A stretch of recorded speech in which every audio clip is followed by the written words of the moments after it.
Hello नमस्कार दोस्तों, मैं मूलचंद प्रजापति आपका एक बार फिर से इस YouTube प्लेटफॉर्म मिशन उत्कर्ष पे आप सभी का हार्दिक अभिनंदन करता हूं। जैसा कि आपको पता है, इस सेशन में अपनी जो क्लास चलती है वो राजस्थान के आर्ट एंड कल्चर को लेकर चल रही है। दूसरा जो सेशन चलता है अपना राजस्थान के इतिहास विषय को लेकर चलता है और तीसरा सेशन अपना राजस्थान के भूगोल विषय को लेकर चलता है। वहीं अपना जो चौथा सेशन है वो हिंदी विषय को लेकर चल रहा है। बहुत डिटेल से चारों ही सब्जेक्ट अपन कवर करते हुए चल रहे हैं और इसमें अपन आज लगातार अध्ययन करेंगे राजस्थान के आर्ट एंड कल्चर का। तो राजस्थान के आर्ट एंड कल्चर में जो अपना टॉपिक चल रहा था वो टॉपिक चल रहा था राजस्थान के प्रमुख संत एवं संप्रदाय, या फिर यूँ कहूँ राजस्थान के प्रमुख धार्मिक आंदोलनों को लेकर क्या चल रहा था, अपना टॉपिक चल रहा था। इस टॉपिक में अपन ने संत एवं संप्रदाय की बारे में देखा कि संत कौन होता है।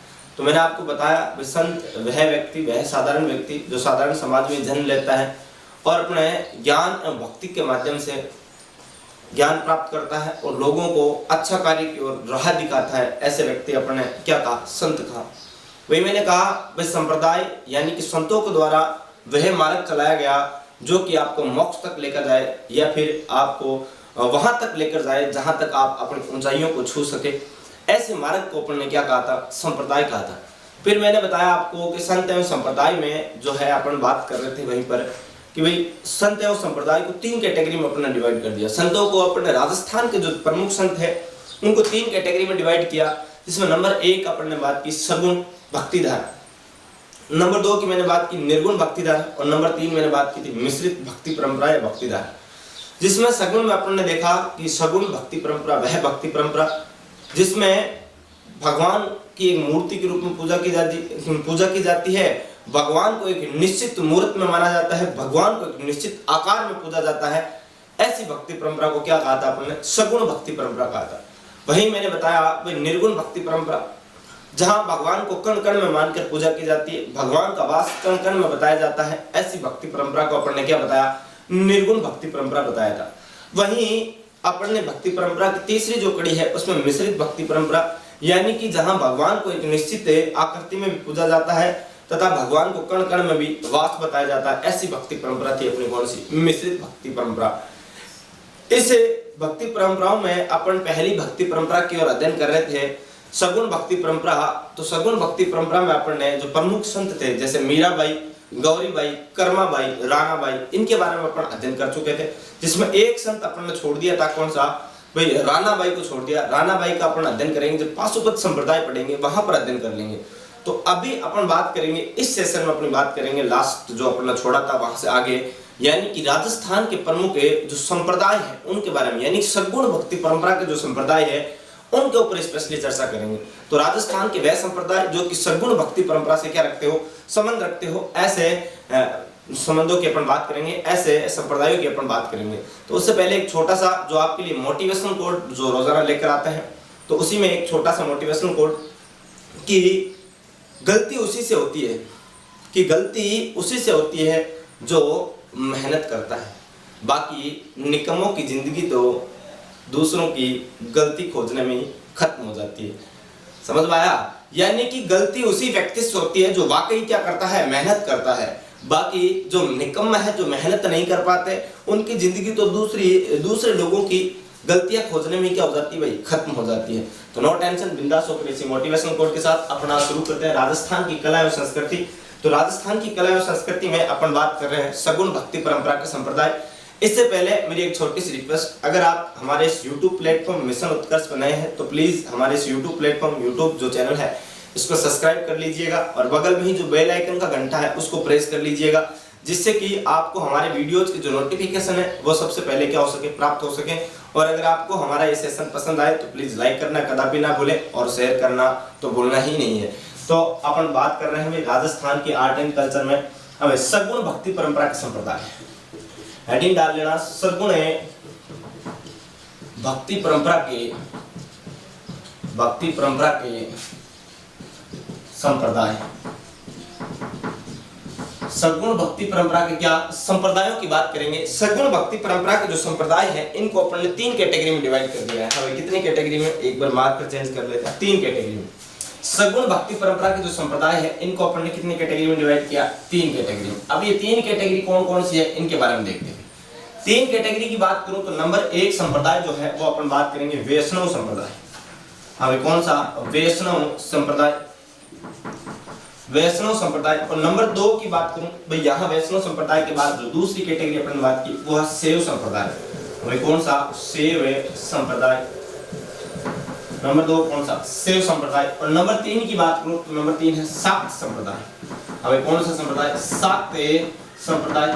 यानी कि जो सगुण भक्ति परंपरा के जो संप्रदाय है उनको अपन ने 3 कैटेगरी में डिवाइड कर लिया है। नंबर 1 की बात करूं तो वैष्णव संप्रदाय, और नंबर 2 की बात करूं तो शैव संप्रदाय, और नंबर 3 की बात करूं तो कौन सा है? शाक्त संप्रदाय।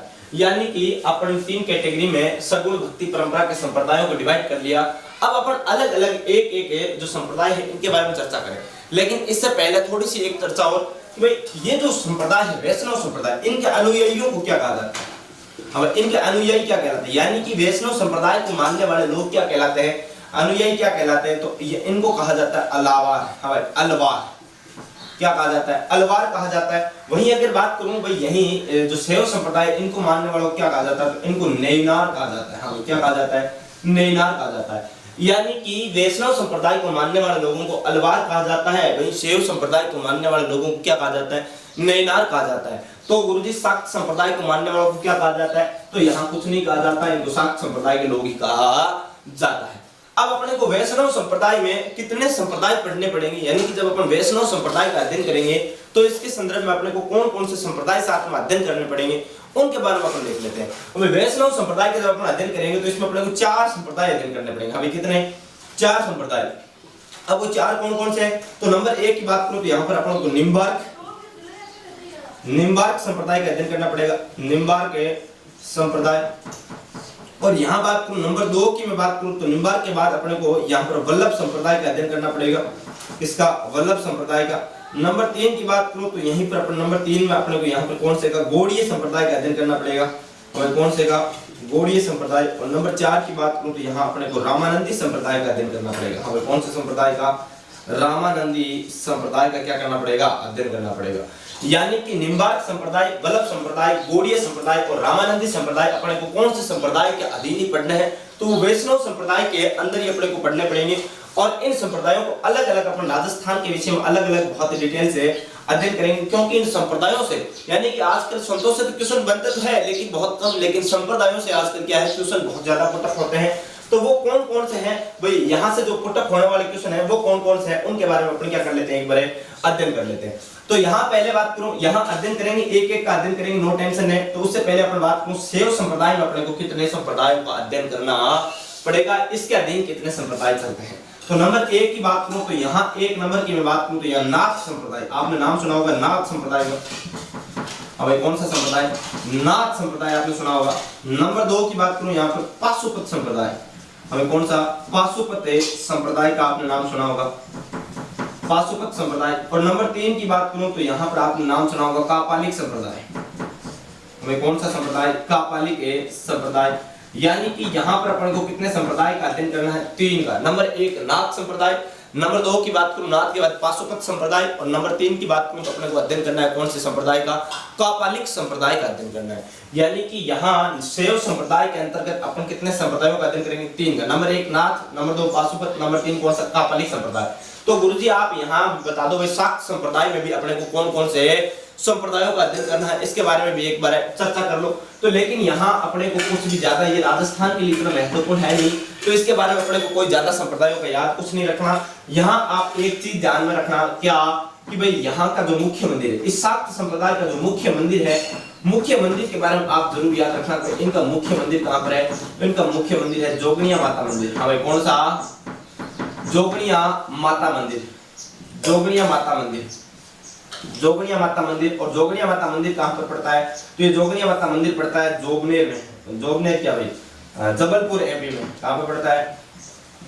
जबलपुर में। और जबलपुर कहाँ पड़ता है? एमपी यानी कि मध्य प्रदेश में ये मंदिर पड़ता है। ये वही जोगनिया माता है जो अपन भजनों में सुनते हैं, 64 जोगनी ये देवी है, देवड़ी रम जाए। हाँ, उसी 64 जोगनी की बात कर रहा हूँ, उसी जोगनी माता की बात कर रहा हूँ। जोगनिया माता का जो प्रमुख मंदिर है वो कहाँ पड़ता है? कहाँ पड़ता है? जबलपुर में। और जबलपुर कहाँ पड़ता है? मध्य प्रदेश में पड़ता है। ये चीज आपको शाक्त संप्रदाय में याद रखनी है। अब अपन एक एक संप्रदाय का अलग अलग क्या कर लेते हैं, अध्ययन कर लेते हैं डिटेल से। तो पहले आप यहाँ तक एक स्क्रीनशॉट ले लीजिए, फिर अपन अलग अलग संप्रदायों का अध्ययन करेंगे। यहाँ तक स्क्रीनशॉट ले लिया तो आगे बढ़ते हैं। अब अपन बात करते हैं वैष्णव संप्रदाय, एक एक संप्रदाय की अलग अलग डिटेल से क्या कर लेते हैं, बात कर लेते हैं। हेडिंग डाल लेना आप वैष्णव संप्रदाय, और वैष्णव संप्रदाय में अपन क्या करेंगे, चर्चा करेंगे। अब वैष्णव संप्रदाय से पहले अपन थोड़ा सा बैकग्राउंड जान लेते हैं। वैष्णव संप्रदाय आया कहां से, इसके संस्थापक कौन थे, वो कौन कहां से आए, किसके शिष्य थे, और भारत की बात करूं पूरे भारत में भक्ति आंदोलन का जो जनक है वो किसको कहा जाता है, इसके संदर्भ में अपन थोड़ा सा बैकग्राउंड तैयार करते हैं। फिर अपन वैष्णव संप्रदाय के जो अलग अलग है, जैसे निम्बार्क, वल्लभ, गौड़ीय, इन सभी रामानंदी, इन सभी संप्रदायों को क्या करेंगे भाई, चर्चा करेंगे। तो आप पहले यहाँ हेडिंग डाल लो वैष्णव संप्रदाय। अभी किसकी बात कर रहा हूं, वैष्णव संप्रदाय, वैष्णव संप्रदाय। अब इस वैष्णव संप्रदाय की बात करूं तो इस वैष्णव संप्रदाय के संस्थापक के बारे में बात करूं तो इसका संस्थापक है यमुनाचार्य। हमें कौन है, यमुनाचार्य। इस वैष्णव संप्रदाय के संस्थापक कौन हो गए, यमुनाचार्य हो गए। अब ये यमुनाचार्य कौन है, तो मैं बात करूं थोड़ी सी एक बैकग्राउंड में लेके जा रहा हूं आपको, भक्ति आंदोलन की बात कर रहा हूं। अभी किसकी बात कर रहा हूं, भक्ति आंदोलन। और इस भक्ति आंदोलन के जो जनक है वो जनक कौन है, इस भक्ति आंदोलन के जनक की बात करूं, इस भक्ति आंदोलन के जो जनक है वो है शंकराचार्य। और भारत में भक्ति आंदोलन के जनक कौन, शंकराचार्य। कौन है, शंकराचार्य। और ये जो शंकराचार्य है, इन शंकराचार्य की बात करूं तो इन शंकराचार्य ने ज्यादातर जो कार्य किया वो कहां पर किया, दक्षिणी भारत में किया। यानी कि प्रचार प्रसार दक्षिणी भारत में। कहां पर किया, प्रचार प्रसार दक्षिणी भारत में किया। यानी कि भक्ति आंदोलन का जो प्रचार प्रसार है वो कहां पर किया था, ज्यादातर है दक्षिणी भारत में किया। और किसने किया, शंकराचार्य ने। और इसलिए इनको पूरे भारत का क्या कहा जाता है, भक्ति आंदोलन का जनक के रूप में जाना जाता है। अब शंकराचार्य को भक्ति आंदोलन का क्या कहा जाता है, जनक कहा जाता है। अब जनक क्यों कहा जाता है, इन्होंने प्रचार प्रसार ज्यादातर तो दक्षिणी भारत में किया, लेकिन संपूर्ण भारत में इन्होंने 4 पीठें स्थापित की। कितनी पीठ स्थापित की, 4 पीठ स्थापित की। हाँ, कितनी, 4 पीठें स्थापित, 4 पीठें स्थापित, वो भी कहां, संपूर्ण भारत में। अब कहां पर, संपूर्ण भारत में, संपूर्ण भारत में, संपूर्ण भारत में कितनी पीठें, 4 पीठें स्थापित। अब वो कौन कौन सी पीठ है, जैसे मैं आपको थोड़ा सा समझाता हूं डायग्राम के माध्यम से। आप यहां देखना, हमें मान लो ये अपना क्या है, भारत है। हमें क्या है, भारत है। अब जो उत्तरी पीठ है, भारत में अलग अलग कोनों पर एक पीठ उत्तर में है, यानी कि एक तो है होगी कौन सी पीठ, उत्तरी पीठ। दूसरी पीठ कौन सी होगी, दक्षिणी पीठ। हमें यहाँ पर दक्षिण में जो होगी वो कौन सी कहलाएगी, दक्षिणी पीठ, दक्षिणी पीठ। और यहाँ अगर बात करूं कोई है तो वो क्या कहलाएगी, पूर्वी पीठ, पूर्वी पीठ। और यहाँ क्या कहलाएगी, पश्चिमी पीठ। हमें क्या कहलाएगी, पश्चिमी पीठ, पश्चिमी पीठ। यानी कि उत्तरी पीठ, दक्षिणी पीठ, उत्तरी, दक्षिणी, पूर्वी और पश्चिमी 4 पीठें स्थापित की किसने, इन शंकराचार्य ने। और शंकराचार्य ने 4 पीठें कहां स्थापित की, जैसे उत्तरी पीठ की बात करूं तो ये उत्तरी पीठ जो स्थापित की वो की केदारनाथ में। हमें कहां की, केदारनाथ में। और केदारनाथ कहां पड़ता है, केदारनाथ तो आपको पता है यूके में, यानी कि उत्तराखंड में पड़ता है। हमें कहां पड़ता है, उत्तराखंड में पड़ता है। वहीं अगर बात करूं पूर्वी पीठ की, तो पूर्वी पीठ स्थापित की थी जगन्नाथपुरी में। हमें कहां की थी, जगन्नाथपुरी में। और जगन्नाथपुरी तो आपको पता है कहां पड़ता है, जगन्नाथपुरी पड़ता है आपका ओडिशा में। हमें कहां पड़ता है, ओडिशा में पड़ता है। यानी कि पूर्वी पीठ जगन्नाथपुरी में, उत्तरी पीठ है केदारनाथ उत्तराखंड में स्थापित की। वहीं अगर दक्षिणी पीठ की बात करूं तो दक्षिणी पीठ स्थापित की तुंगभद्रा में। हमें कहां पर की, तुंगभद्रा। और तुंगभद्रा कहां पड़ता है, तुंगभद्रा पड़ता है मैसूर में। हमें कहां पड़ता, मैसूर में। और मैसूर कहां पड़ता है, कर्नाटक में पड़ता है। हमें कहां पड़ता है, कर्नाटक में पड़ता है। तो अब एक चीज समझ में आ गई, उत्तरी पीठ केदारनाथ, पूर्वी पीठ जगन्नाथपुरी ओडिशा में। और वहीं अगर दक्षिणी पीठ की बात करूं तो तुंगभद्रा। और तुंगभद्रा कहां पड़ता है, मैसूर कर्नाटक में पड़ता है। लेकिन पश्चिमी पीठ कहां स्थापित की, पश्चिमी पीठ स्थापित की द्वारिका में। हमें कहां स्थापित की, द्वारिका में। और द्वारिका कहां पड़ता है, द्वारिका तो पड़ता है कहां, गुजरात में। कहां पड़ता है भाई, द्वारिका पड़ता है गुजरात में। यानी कि शंकराचार्य ने भक्ति आंदोलन की जब शुरुआत की तो भक्ति आंदोलन का प्रचार प्रसार ज्यादातर तो कहां किया, दक्षिणी भारत में किया। लेकिन इन्होंने पूरे भारत में, संपूर्ण भारत में कितनी पीठें स्थापित कर दी, 4 पीठें स्थापित कर दी। जिसमें नंबर 1 जो उत्तरी पीठ है वो केदारनाथ उत्तराखंड में पड़ती है। वहीं पूर्वी पीठ जो है वो जगन्नाथपुरी ओडिशा में पड़ती है। वहीं दक्षिणी पीठ तुंगभद्रा मैसूर कर्नाटक में पड़ती है। तो वहीं पश्चिमी जो पीठ है वो द्वारिका गुजरात में पड़ती है। यानी कितने पीठों की स्थापना, 4 पीठों की स्थापना। अब बात करूं शंकराचार्य की, अभी किसकी बात कर रहा हूँ, शंकराचार्य की। ये जो शंकराचार्य है, इन शंकराचार्य का एक शिष्य हुआ जिसका नाम क्या था, यमुनाचार्य। अब क्या नाम था, यमुनाचार्य। और इस यमुनाचार्य ने एक संप्रदाय चलाया, कौन सा संप्रदाय, वैष्णव संप्रदाय। हाँ कौन सा, वैष्णव संप्रदाय। और वैष्णव संप्रदाय की क्या कर दी, स्थापना कर दी। यानी कि शंकराचार्य के शिष्य यमुनाचार्य, और यमुनाचार्य ने यहाँ कौन सा संप्रदाय की स्थापना कर दी, वैष्णव संप्रदाय। तो ये क्या कहलाया, इस संप्रदाय का क्या कहलाया, संस्थापक कहलाया। हाँ भाई क्या कहलाया, संस्थापक। अब इस वैष्णव संप्रदाय में चार अलग अलग जो पीठ है, जिसमें आपने हमें चार अलग अलग क्या है संप्रदाय है, जिसमें अपन ने बात की नंबर 1 कौन सा है, निम्बार्क संप्रदाय। हमें नंबर 1 निम्बार्क, नंबर 2 अपन ने बात की वल्लभ संप्रदाय, अभी कौन सा, वल्लभ संप्रदाय। और नंबर 3 की अपन ने यहाँ पर बात की थी कौन सा, गौड़ीय संप्रदाय, हमें कौन सा, गौड़ीय संप्रदाय। और नंबर 4 की यहाँ अपन ने बात की थी रामानंदी संप्रदाय, हमें कौन सा संप्रदाय, रामानंदी संप्रदाय। यानी कि इस वैष्णव संप्रदाय के भाग से कितने भाग है, 4 भाग, जिसमें निम्बार्क 1, वल्लभ 2 और नंबर 3 गौड़ीय और नंबर 4 कौन सा, रामानंदी संप्रदाय।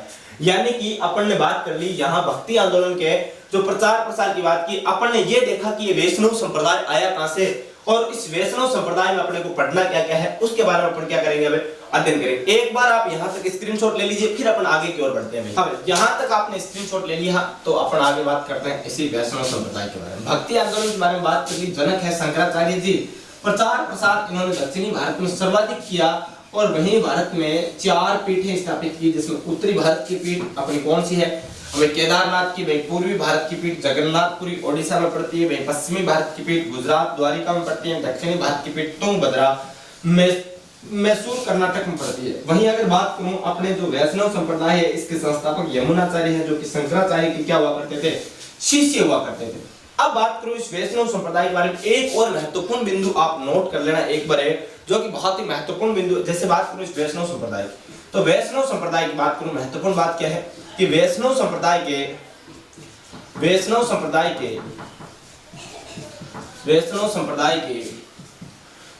राजस्थान में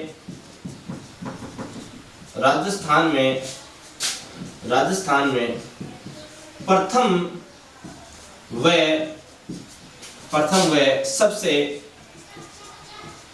सबसे प्राचीन साक्ष्य गोसुंडी शिलालेख, प्राचीन जानकारी लिख लो, साक्ष्य ज्यादा बेटर रहेगा। प्राचीन जानकारी गोसुंडी शिलालेख चित्तौड़गढ़ से प्राप्त होती है।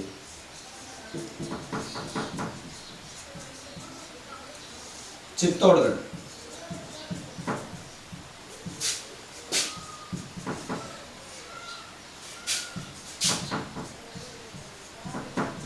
प्राप्त होती।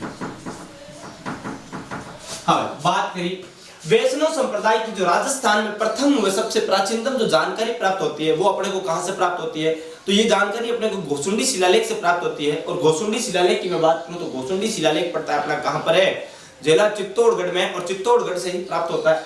अब यहाँ से ये तो जानकारी प्राप्त होगी। अब अपन बात करेंगे भाई यहाँ वैष्णव संप्रदाय की अपने को ज्यादा डिटेल से बातें करनी नहीं है, क्योंकि भारत के संदर्भ में अपन अध्ययन नहीं कर रहे, अपन अध्ययन कर रहे हैं राजस्थान के संदर्भ में। और राजस्थान के संदर्भ में जो वैष्णव संप्रदाय है, इस वैष्णव संप्रदाय की राजस्थान में 4 जो पीठ है, यानी कि इसी के अधीन जो चलने वाले पीठ है, वो कौन कौन सी पीठ है, जिसमें अपन ने बात की थी। पहली जो पीठ है निम्बार्क संप्रदाय वाली। अब नंबर 1 अपन बात कर लेता हूँ, मैं निम्बार्क संप्रदाय की यहीं पे बात कर रहा हूँ, आप हेडिंग डाल लेना नंबर 1 निम्बार्क संप्रदाय।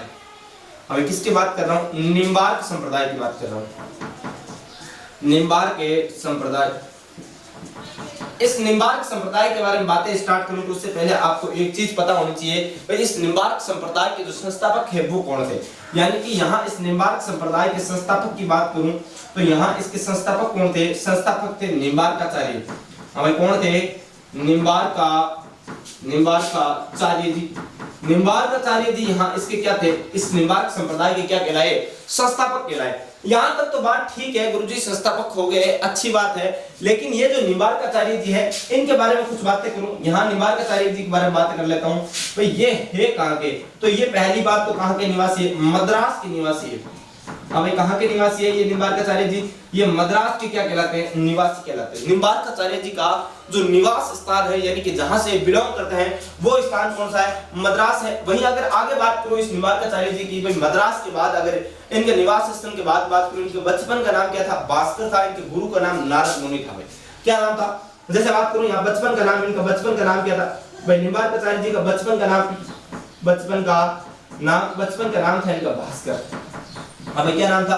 भास्कर। इन्होंने एक संप्रदाय, भास्कर जी ने एक संप्रदाय चलाया निम्बार्क संप्रदाय, इसलिए इनका नाम भी क्या रख दिया गया? निम्बार्काचार्य जी इनका नाम रख दिया गया।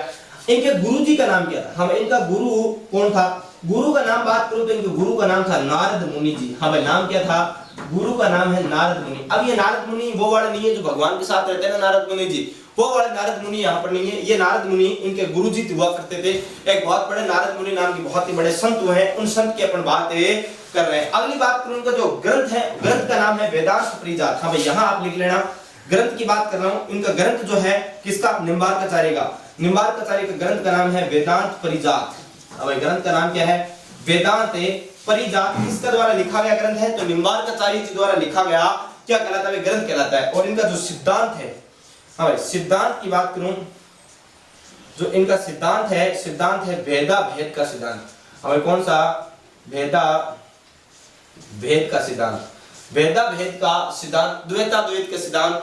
ये जो सिद्धांत है, प्रमुख जो सिद्धांत दे रखे हैं, उनमें जो भेदा भेद का सिद्धांत है वो किसने दिया था? वो निम्बार्काचार्य जी ने दिया था। और वहीं इनकी एक बात और याद रख लो कि निम्बार्काचार्य जी के बारे में आपको जानकारी क्या हो जाएगी? कंप्लीट हो जाएगी। लेकिन अभी निम्बार्क संप्रदाय के बारे में अपना अध्ययन करना अभी बाकी है। एक चीज आप याद रख लेना कि ये ज्ञान मार्गीय संत है। हमें कैसे थे? यह ज्ञान मार्गीय संत थे। ज्ञान मार्गीय क्या थे? संत थे। अब निम्बार्काचार्य जी जो है वो संत किस प्रकार के थे? ज्ञान मार्गीय संत थे। यहां तक एक बार नोट करो, फिर अपन निम्बार्क संप्रदाय की डिटेल से क्या करते हैं? अध्ययन करते हैं। यहां तक अगर आपने नोट कर लिया, स्क्रीनशॉट मार लिया, तो आगे बात करते हैं इसी में।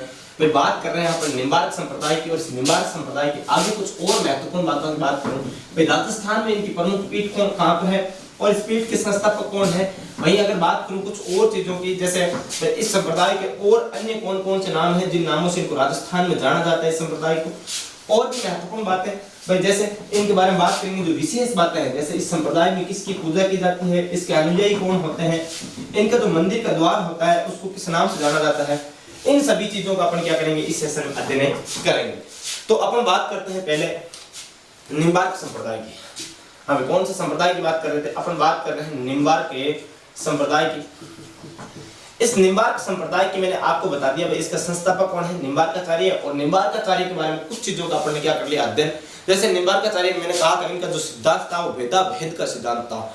हाँ, और मैंने बताया कि मद्रास के मूल निवासी थे।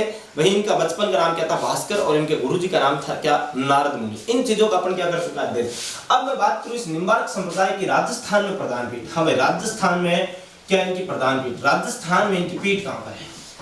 राजस्थान में प्रधान पीठ, राजस्थान में प्रधान पीठ कहां पर है? तो राजस्थान की प्रधान पीठ है सलेमाबाद में। हाँ भाई कहां पर है? सलेमाबाद में। और ये जो सलेमाबाद है, ये सलेमाबाद कहां पड़ता है? ये सलेमाबाद तो पड़ता है कहां? अजमेर में पड़ता है।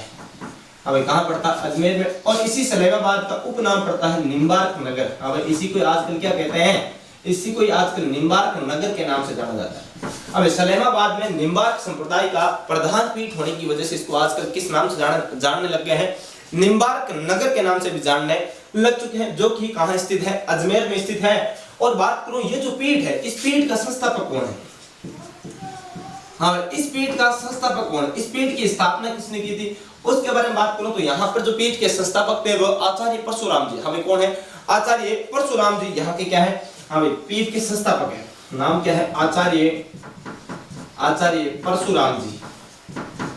परशुराम जी। हमें परशुराम जी वो वाले नहीं है जो आप देखते हो परशुराम जी जो जयंती भी अपन मनाते हैं परशुराम जी। हाँ, वो जो भयंकर वाले परशुराम जी है ना, भगवान शिव के अवतार रुद्रावतार वाले परशुराम जी, वो वाले परशुराम जी नहीं है। ये एक आचार्य है परशुराम जी, जिन्होंने निम्बार्क संप्रदाय की जो प्रमुख पीठ है सलेमाबाद, इसकी क्या की थी? स्थापना की थी। ये जो आचार्य परशुराम जी है, इनके बारे में अगर मैं बताना चाहूँ कि भाई ये है कहाँ के? मूल निवासी कहाँ के थे? तो ये मूल निवासी थे ठीकरिया सीकर थे। हमें कहाँ के थे? ये थे ठीकरिया सीकर के निवासी। सीकर में एक स्थान पड़ता है ठीकरिया, और ये ठिकरिया कहां पर पड़ता है भाई? सीकर में। सीकर के क्या थे ये? निवासी। सीकर के निवासी, यानी ठिकरिया सीकर के निवासी थे। कौन? आचार्य परशुराम जी, जिन्होंने एक पीठ की स्थापना की। इस पीठ का नाम क्या था? हाँ भाई, क्या पीठ है? सलेमाबाद अजमेर में, जिसको आज वर्तमान में अपन निम्बार्क नगर के नाम से भी जानते हैं। वहीं पे इसको किस नाम से जानते हैं? निम्बार्क नगर के नाम से भी जाना जाता है। अगली बातें करूं इसके बारे में भाई, आगे क्या कि इस संप्रदाय का उपनाम क्या क्या है? इस संप्रदाय को और किस किस नाम से जाना जाता है? उपनाम की मैं बात करूं तो उपनाम यहाँ पर इस संप्रदाय के कौन कौन से उपनाम है? तो उपनाम के बारे में आपको याद रखना है। नंबर 1 इसका उपनाम है हंस संप्रदाय। अब क्या है? हंस संप्रदाय। इस संप्रदाय का एक नाम है क्या? हंस संप्रदाय। इसी निम्बार्क संप्रदाय को ही किस नाम से जाना जाता? हंस संप्रदाय के नाम से। इसी निम्बार्क संप्रदाय को और किस नाम से जाना जाता? राधा कृष्ण संप्रदाय। अब किस नाम से? राधा कृष्ण संप्रदाय। हंस संप्रदाय, राधा कृष्ण संप्रदाय। इसी को एक और अन्य नाम सनकादि संप्रदाय। अब क्या नाम है? सनकादि संप्रदाय। सनकादि संप्रदाय के नाम से जाना जाता। वहीं इसको नंबर 4 नारद संप्रदाय के नाम से भी जाना जाता। नारद संप्रदाय के नाम से भी जाना जाता। वहीं इसी संप्रदाय का एक और अन्य नाम 5वां ज्ञानार्जन संप्रदाय। हाँ, क्या नाम है? ज्ञानार्जन संप्रदाय। यानी कि यहां तक आपको बातें समझ में आई होगी कि ये जो राजस्थान में निम्बार्क संप्रदाय है, इसकी जो प्रमुख पीठ है वो तो सलेमाबाद अजमेर में पड़ती है, जिसको वर्तमान में निम्बार्क नगर के नाम से भी जाना जाता है। और इस पीठ के जो संस्थापक थे वो आचार्य परशुराम जी, जो कि ठिकरिया सीकर के क्या थे? मूल निवासी थे। और इसी संप्रदाय को अलग अलग उपनामों से, जैसे हंस संप्रदाय, राधा कृष्ण संप्रदाय, सनकादि संप्रदाय, ज्ञानार्जन संप्रदाय, नारद संप्रदाय आदि संप्रदायों के नाम से भी इसी संप्रदाय को जाना जाता है। यहां तक एक बार स्क्रीनशॉट ले लीजिए, फिर अपन आगे कुछ और महत्वपूर्ण बातों की चर्चा करते हैं। यहां तक स्क्रीनशॉट ले लिया तो आगे बात करते हैं इसी निम्बार्क संप्रदाय की कुछ और महत्वपूर्ण विशेष बातों की अपन बात करेंगे। विशेष और क्या क्या बातें हैं इस संप्रदाय में? अपन ने बात की इसके उपनामों में हंस संप्रदाय, राधा कृष्ण संप्रदाय, सनकादि संप्रदाय। वहीं अपन ने बात की नारद संप्रदाय, और वहीं अपन ने बात की कौन सा? ज्ञानार्जन संप्रदाय की भी अपन ने क्या कर ली? बात कर ली है। इसकी जो पीठ है, मुख्य पीठ राजस्थान में, वो सलेमाबाद अजमेर में, जिसको निम्बार्क नगर के नाम से जाना जाता है। और इसके जो संस्थापक थे वो आचार्य परशुराम जी, जो ठिकरिया सीकर के क्या कहलाते थे भाई? निवासी कहलाते थे। अब अपन बात करें, आप लिख लेना निम्बार्क संप्रदाय में विशेष बातें। हमें किसकी बात कर रहे हैं? विशेष बातों की बात कर रहे हैं। इस संप्रदाय की और कौन कौन सी विशेष बातें हैं? विशेष बातों की बात करें या महत्वपूर्ण बिंदु की अपन क्या कर सकते हैं? बात कर सकते हैं। अब विशेष बातें क्या है इस संप्रदाय की? विशेष बात हम जैसे यहाँ पर बात करूं, नंबर 1 बात की बात करूं भाई, यहाँ पर है राधा कृष्ण की। इस संप्रदाय में ऐसे लिखना, इस संप्रदाय में राधा कृष्ण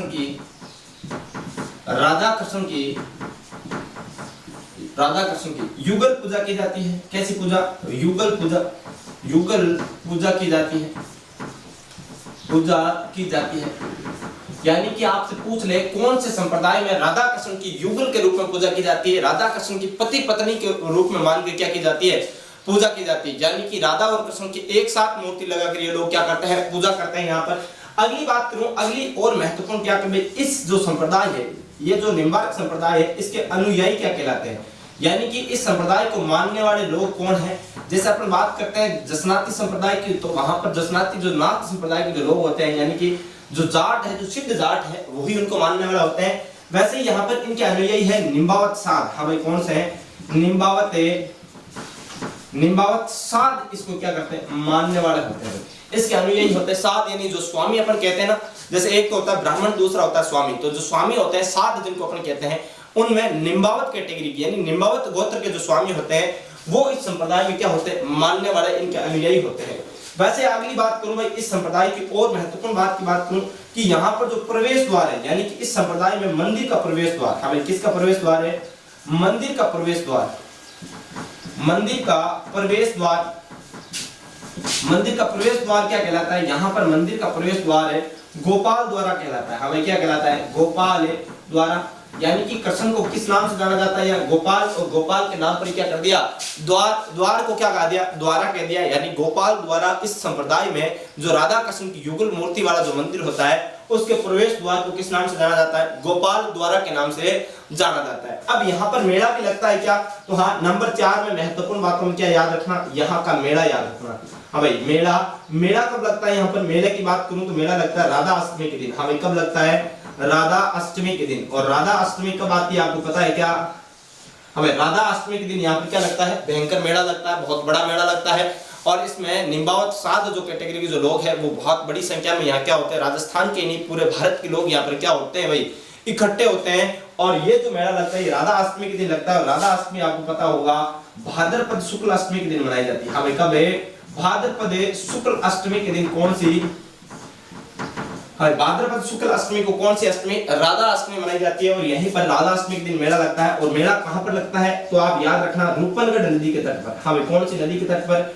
रूपनगढ़ नदी के तट पर, नदी के तट पर सलेमाबाद अजमेर में। हमें कहां लगता है? सलेमाबाद अजमेर में। यहाँ इसके क्या लगता है? अजमेर में मेला लगता है। हमें कहां लगता है? राधा अष्टमी के दिन जो मेला लगता है वो कहां लगता है? भाद्रपद शुक्ल अष्टमी को रूपनगढ़ नदी पड़ती है, अजमेर में बहती है। यहाँ सलेमाबाद यानी कि निम्बार्क नगर से एक नदी निकलती है, रूपनगढ़ नदी। और इसी रूपनगढ़ नदी के किनारे पर एक मेला लगता है राधा अष्टमी के दिन, जो कि कौन से संप्रदाय का? निम्बार्क संप्रदाय का। और अपन बात करें ये मेला कहां? सलेमाबाद अजमेर में लगता है भाई। यहां तक एक स्क्रीनशॉट ले लीजिए। फिर अपन बात करेंगे भाई ये जो निम्बार्क संप्रदाय है इसकी राजस्थान में और प्रमुख पीठें कहां पर स्थित है, और अपन बात करेंगे भाई और कुछ जो महत्वपूर्ण बातें हैं उनकी बातें कर लेंगे। यहां तक एक बार स्क्रीनशॉट ले लो। और यहां तक स्क्रीनशॉट ले लिया तो आगे बात करते हैं इसी सलेमाबाद, इसी निम्बार्क के बारे में, निम्बार्क संप्रदाय के बारे में बात करें, कुछ और महत्वपूर्ण बातों की बात करें। भाई राधा कृष्ण की यहाँ पर युगल पूजा की जाती है। इनके अनुयायी है वो निम्बावत साध कहलाते हैं। इनके जो मंदिर का प्रवेश द्वार होता है उसको गोपाल द्वारा के नाम से जाना जाता है। और यहाँ जो मेला लगता है वो राधा अष्टमी के दिन भाद्रपद शुक्ल अष्टमी को रूपनगढ़ नदी के तट पर सलेमाबाद अजमेर में निम्बार्क नगर में इनके क्या लगता है? मेला लगता है। आगे बात करूं भाई इसी निम्बार्क संप्रदाय की बात करूं तो इसमें और महत्वपूर्ण बिंदु क्या है? भाई महत्वपूर्ण बिंदु में जैसे भाई एक तो पहली बात तो यह करूं कि इनकी राजस्थान में अन्य पीठें। अभी बात करूं क्या? राजस्थान में अन्य पीठें और कहां है? तो राजस्थान में अन्य पीठों की बात करूं, राजस्थान में अन्य पीठें कहां है इस निम्बार्क संप्रदाय की? तो नंबर 1 तो पड़ती है उदयपुर में। अभी कहां पड़ती है? उदयपुर में। और नंबर 2 पीठ की बात करूं तो दूसरी जो पीठ पड़ती है वो पड़ती है कहां पर? जयपुर में पड़ती है।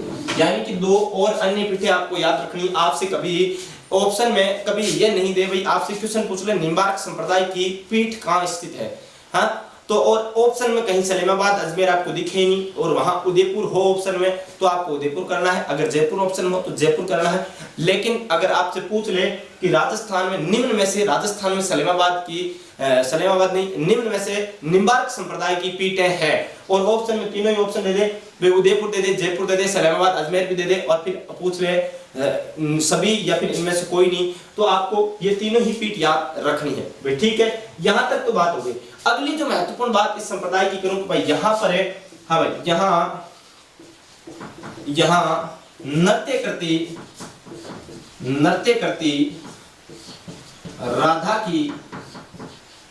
राधा की मूर्ति स्थित है। अब इस सलेमाबाद अजमेर की बात करूं तो सलेमाबाद अजमेर में क्या है? यहाँ नृत्य करती हुई राधा की क्या स्थित है? मूर्ति स्थित है। और वहीं बात करूं कि भारत में निम्बार्क संप्रदाय की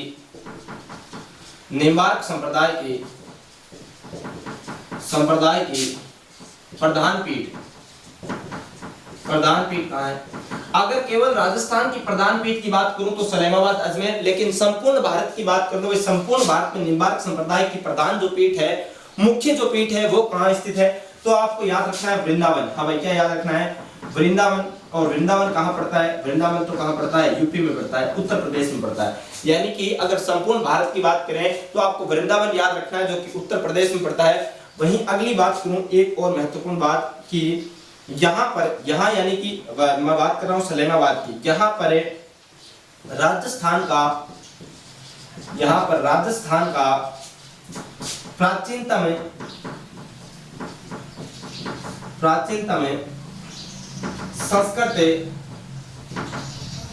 संस्कृत शिक्षा केंद्र स्थित है। अब कहाँ स्थित है? सलेमाबाद में। अब आप याद रखना, इसमें लिख सकते हो कहाँ स्थित है, तो सलेमाबाद में स्थित है। सलेमाबाद कहाँ स्थित है? सलेमाबाद तो कहाँ है, अजमेर में पड़ता है। हमें कहाँ पड़ता है, अजमेर में पड़ता है। आपसे कभी कहीं से भी जीके का क्वेश्चन पूछ ले कि राजस्थान का प्राचीनतम संस्कृत शिक्षा केंद्र कहाँ पर स्थापित है, तो आपका उत्तर होगा क्या, सलेमाबाद अजमेर में स्थापित है। वहीं अपन ने बात कर ली राजस्थान में जो अन्य पीठ है निम्बार्क संप्रदाय की, वो कहाँ है, उदयपुर में, और दूसरी कहाँ, जयपुर में। यहाँ यानी कि यहाँ का मतलब भी कहाँ है, सलेमाबाद की बात कर रहा हूँ। हाँ भाई, कहाँ की बात कर रहा हूँ, सलेमाबाद की बात कर रहा हूँ। यहाँ यानी कि सलेमाबाद में नृत्य करती हुई राधा की क्या स्थित है, मूर्ति स्थित है। यानी कि राधा क्या कर रही है, डांस कर रही है, और डांस करती हुई क्या लगा रखी है, यहाँ पर मूर्ति लगा रखी है। और भारत में निम्बार्क संप्रदाय की जो प्रधान पीठ है वो वृंदावन में पड़ती है। और वृंदावन कहाँ पड़ता है, यूपी, यानी कि क्या है, यूपी का मतलब है यहाँ उत्तर प्रदेश। हाँ भाई, क्या मतलब है, उत्तर प्रदेश। उत्तर प्रदेश में क्या है, नृत्य, यहाँ क्या है भाई, प्रधान जो पीठ है यानी निम्बार्क संप्रदाय की संपूर्ण भारत की प्रधान पीठ कहाँ, वृंदावन में है। यहाँ पर राजस्थान का प्राचीनतम संस्कृत शिक्षा केंद्र स्थित है, यानी कि यहाँ का मतलब है सलेमाबाद अजमेर में क्या है, राजस्थान का प्राचीनतम शिक्षा केंद्र स्थित है। अब यहाँ तक आप एक बार नोट कर लीजिए। फिर अपन अगला संप्रदाय रामानंदी संप्रदाय का क्या करते हैं अध्ययन, और यहाँ तक स्क्रीनशॉट ले लिया, यहाँ तक नोट कर लिया, तो अगला संप्रदाय अपन बात करेंगे रामानंदी संप्रदाय। हमें निम्बार्क संप्रदाय की एक चीज का आप क्या डाउट क्लियर कर दिया है। इसकी जो निम्बार्क संप्रदाय के अपन ने सारी लगभग महत्वपूर्ण जितनी भी बातें हैं उन सभी चीजों के बारे में क्या कर ली है, बात कर ली है। निम्बार्क संप्रदाय के जो संस्थापक है वो निम्बार्काचार्य जी कहलाते हैं। वहीं इसकी जो राजस्थान में प्रधान पीठ है वो सलेमाबाद अजमेर में स्थित है, जिसके आचार्य परशुराम जी क्या कहलाते हैं, संस्थापक कहलाते हैं। और मैंने बात की भाई यहाँ पर जो मेला लगता है वो राधा अष्टमी के दिन यानी कि भाद्रपद शुक्ल अष्टमी के दिन यहाँ क्या लगता है, मेला लगता है। और मैंने बात की यहाँ पर राधा और कृष्ण की युगल पूजा भी की जाती है। निम्बावत साध इसके क्या कहलाते हैं, अनुयायी कहलाते हैं। तो वहीं अपन ने और भी महत्वपूर्ण बातों के ऊपर चर्चा करते हुए बताया कि यहाँ मंदिर का जो प्रवेश द्वार है वो गोपाल द्वारा कहलाता है। और निम्बार्क संप्रदाय की जो संपूर्ण भारत में जो प्रधान पीठ है, और जो संपूर्ण भारत की प्रधान पीठ कहाँ स्थित है, वृंदावन में। और वृंदावन कहाँ पड़ता है, उत्तर प्रदेश में पड़ता है। इन सभी चीजों का यहाँ पर अपन अध्ययन कर चुके थे। अब अपन आगे बात करते हैं, अगला जो संप्रदाय है अपना रामानंदी संप्रदाय। हाँ भाई, कौन सा संप्रदाय की बात करेंगे, रामानंदी संप्रदाय। रामानंदी संप्रदाय की मैं बात करूं, रामानंदी संप्रदाय की मैं बात करूं तो रामानंदी संप्रदाय की सबसे महत्वपूर्ण बात क्या कि रामानंदी संप्रदाय के संस्थापक कौन थे। रामानंदी संप्रदाय के बारे में बहुत सारी डिटेल से अपने को अध्ययन करना है। तो इस डिटेल में अध्ययन करने पर अपन को पता चलेगा कि रामानंदी संप्रदाय में किस प्रकार से किस किस की पूजा की जाती थी, कैसे यहाँ पर लोग किस प्रकार इस भक्ति परंपरा को आगे बढ़ा रहे थे। अब अपन बात करें भाई, सबसे पहले अपने उन चीजों की बात तो बाद में करेंगे, लेकिन सबसे पहले बात यह है कि भाई इसका संस्थापक कौन है। संस्थापक की जब मैं बात करूं तो इसके संस्थापक हैं, आपको पता होगा, नाम है रामानंदी संप्रदाय। तो इसके संस्थापक भी कौन होंगे, रामानंद जी होंगे। हमें कौन होंगे, रामानंद जी हैं। हमें संस्थापक कौन है, रामानंद जी है। रामानंद जी के जो गुरु जी थे इनका नाम था राघवानंद जी। हाँ भाई, क्या नाम था, इनके संस्थापक के जो गुरु है यानी कि अपन बात कर रहा हूँ रामानंद जी के गुरु की, और गुरु का नाम है राघवानंद जी। अब क्या नाम है, राघवानंद जी। राघवानंद जी, रामानंद जी के गुरु का नाम है राघवानंद जी। और गुरु के आशीर्वाद से रामानंद जी ने एक संप्रदाय चलाया, और उस संप्रदाय का नाम क्या था, उस संप्रदाय का नाम था रामानंदी संप्रदाय। आगे बात करूं भाई, ये जो रामानंद जी है इन्होंने उत्तरी भारत में क्या किया, प्रचार प्रसार। जैसे मैंने पहले बताया था आपको, शंकराचार्य जो भक्ति आंदोलन के भारत में, राजस्थान में नहीं संपूर्ण भारत में क्या कहलाते हैं, भक्ति आंदोलन के क्या कहलाते हैं, जनक कहलाते हैं। उन्होंने दक्षिणी भारत में ज्यादा क्या किया था, प्रचार प्रसार। लेकिन रामानंद जी ने क्या किया, रामानंद जी ने उत्तरी भारत में क्या किया, भक्ति आंदोलन का प्रचार प्रसार। यानी कि यूं लिख सकता हूं, उत्तरी भारत में भक्ति आंदोलन का